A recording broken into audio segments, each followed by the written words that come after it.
ऐसी डेमोक्रेसी करते हो, शर्म नहीं आती तुम लोगों को? Shem Shem Shem Shem.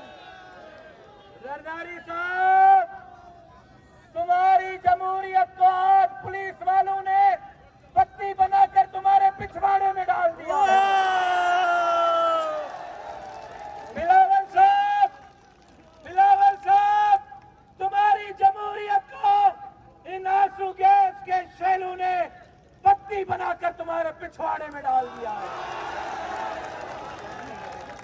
आज के बाद सरदारी, आज के बाद जमहूरियत की बात न करना। बिलावल साहब, आज के बाद जमहूरियत की बात न करना। नहीं नहीं नहीं, कोई कुत्ता नहीं, कोई कुत्ता नहीं। ओ भाई, ये जो ट्रक पे खड़े हैं, आप भी नीचे उतरो, बैठो रोड पे, आप भी बैठो। सिराज, मौलवी एहसान साहब, सब बैठो नीचे, बैठो। मुफ्ती नसीर साहब।